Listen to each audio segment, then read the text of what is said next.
about the. All right, guys. So look, this week, man, has been crazy. Actually, we're at the start of this week, but last week was insane. If you remember what happened with Drew Brees and with the New Orleans Saints, you got a chance to kind of see just a complete unravel in New Orleans, man. And so as a New Orleans Saints fan, I myself was semi-concerned, right, about what was going on. I need to ask you guys about it because I don't want to just kind of think about it for myself. Drew Brees made some comments, right? And so he was doing an interview with Yahoo, and he made these comments. He said, "I will never agree with anyone disrespecting the flag of the United States of America or our country." He said that after he was asked about the players kneeling again when the NFL season starts.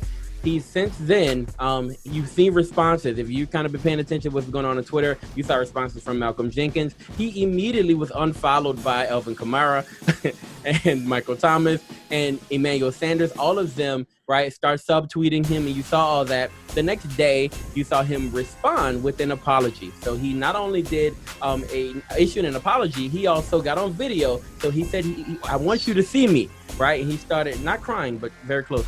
And he wanted you to see him apologize. And so while he was apologizing, you got a chance to, see how people respond to that. And immediately most of his teammates said, "Hey man, everything's good. We're all good."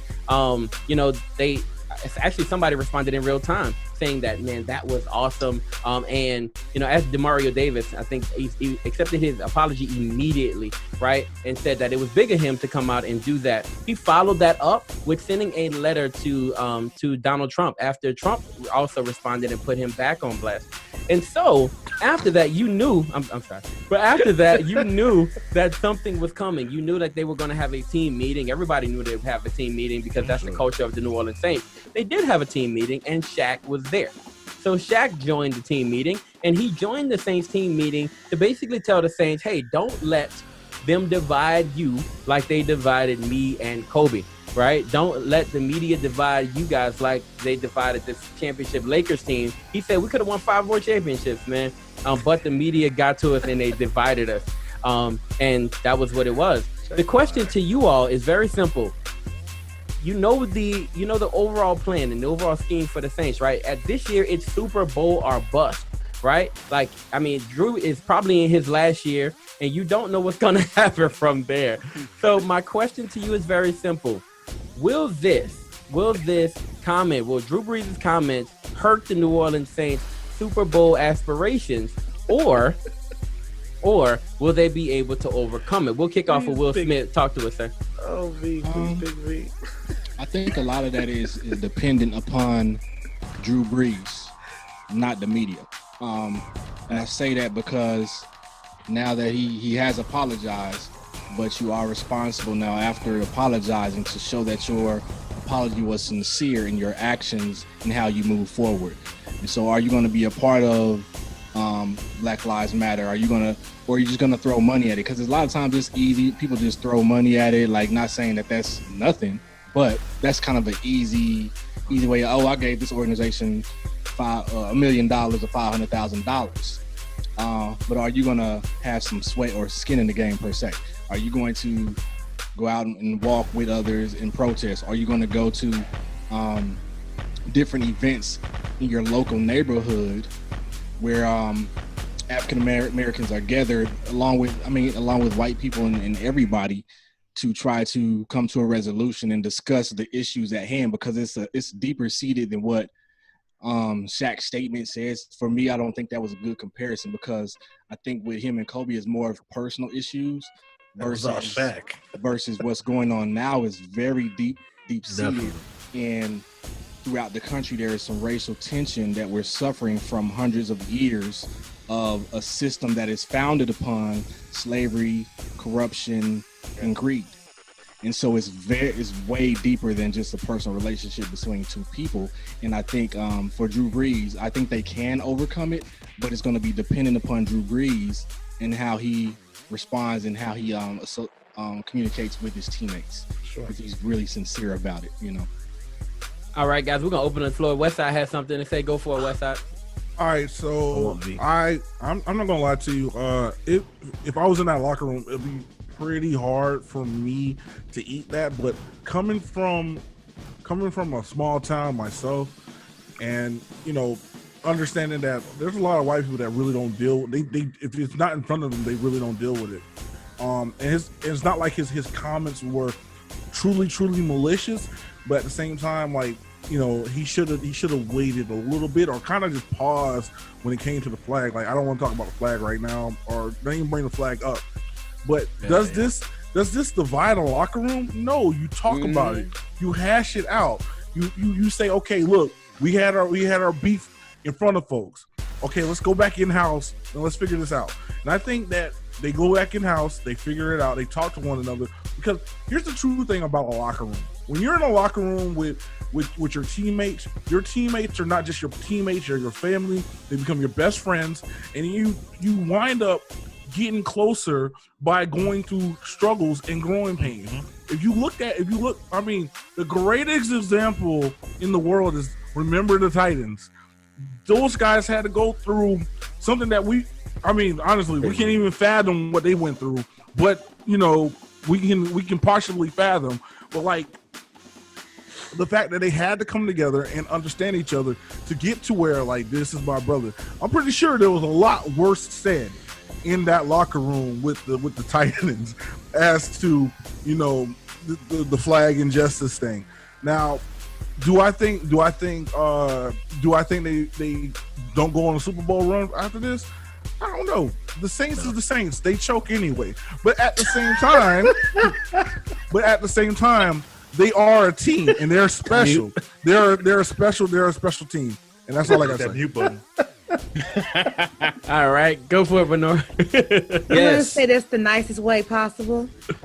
That Drew Brees needs to shut up forever. He doesn't need to be out there talking, because he doesn't know what he's talking about. He's talking about a flag. That ain't got nothing to do with what's going on outside. So, like, stop. Just pause all of that. That wasn't necessary. And Drew Brees, yes, he is from a small town, and he grew up a certain way, but you've been in New Orleans for a long time. I lived in New Orleans when Drew Brees was still playing there, and he is treated like a god down there. Everybody, like, they get out of his way when he walk down the street. Everybody say, hi, Mr. Brees. They extra with him. So the fact that you don't even know what's going on and you're out here being oblivious and making stupid comments and look like a fool, you did get some hits. I want your center to move out the way a few times and let you get hit. I want you have to get some. And to go back to remember the Titans reference, yes, those people walked so that we can run today. So everything's happened in that movie. Yeah, I was living it today, and I were better than that. Supposed to be better than that. Good. He showed that he just lost in the sauce, and no one else. And how you gonna be trying to get to the Super Bowl if you can't even get your locker room correct? And with Shaq, you and Kobe's thing ain't got nothing to do with what Drew Brees did in that locker room. Nothing. You had no reason to even be talking to him. Don't let them divide you. Yes. The only thing Shaq was divided was sandwiches. And then with the little sorry behind apology, I'm saying here like, Drew, man, I know Drew Brees is not racist. I know that for a fact. Yeah. But you gotta get it together. You out here looking stupid. You deserve a few hits. Now we're even. Now you on your back. Now we got James Winston here playing a few times because you got to get even. You got to stupid out here. Hey, Gil, talk to me, James Stevens. Go for it, brother. This Waiting for V. I love it. It's hard to got the V, man. It's hard to got the V. This divides the team. I believe that was the question. But this came during the season. Let's say it was September, end of September, beginning of October. I think it would have a easier chance to divide the team than it coming right now in the beginning or almost middle of June. There's time right now for things to be put together, friendships that were maybe severed at one point to be put back together. And I definitely believe that the timing for this comment with what's coming up in the season and also what's going on in our country, these guys, they can get Drew Brees together, help him understand what the side is, how they view everything, and then get Drew Brees to really help New Orleans through all of this. Yeah, he made a comment. A lot of players dislike the comment. You unfollow somebody, which an unfollow, okay, cool, it's social media, whatever. I'm still gonna see you in the locker room, so it's not really a big deal. But I do think that the timing of this for asking if this is going to divide the team or not couldn't have come at a better time, because you want to have training camp. And what are you going to do? You're going to have Drew Brees and Alvin Kamara get into it. Drew Brees and Mike Thomas get into it. That's going to mess up the whole chemistry of the team. So I think the timing is perfect. It could have divided the team. I don't think it will. And Shaq, you using that between you and Kobe, no, that was the wrong time to bring it up. But I do think it was good because those players really have a respect for Shaquille O'Neal. And what he said at the time, they'll take that and apply that to the team aspect, the locker room, to make sure they have a chance to not choke in the playoffs this season. Y'all digging, boy. Choking, or did they get cheated by the refs? Dang. This is a hard segment. Hey, I ain't gonna lie, they've been eating biscuits. That's what it's been. They've been eating them Louisiana biscuits. Look, they're really thick. Y'all are really hurting me tonight. So we're gonna do quick hitters. Give me a quick hitter, JT, a quick hitter, Miles. Yo, first off, let's talk about Kobe and Shaq. My thing. Okay. But my thing is, you know, how do the fans feel about it? They burn his jersey. Okay. Not everybody. I ain't burn it. They did what? JT's face. Clutching my pearls. My bad. Yeah, what? Clutching my pearls. Yes. Yes. As Miles, I didn't know. Yes. That's dope. All right, what you got, Miles? Yes. Wrap us up, Miles. I think that one of the things that we can take from this is truly understanding where somebody who doesn't have to deal with any of what an average black man or black woman or person of color has to deal with in America. And I think Drew Brees made that very plainly. And he put his foot in his mouth. He owned it.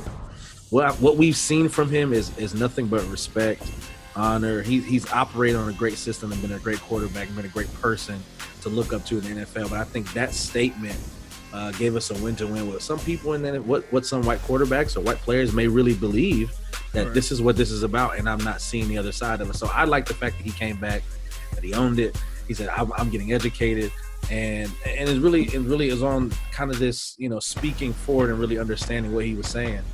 So I'm all for it. I don't think it'll divide the team. I think it actually make them better and closer, and you know, maybe they don't they go all the way. All right, let's end it right there. All right, guys. So we're going to hop into the next segment is Spicy Talk. We'll hop into it right after this break.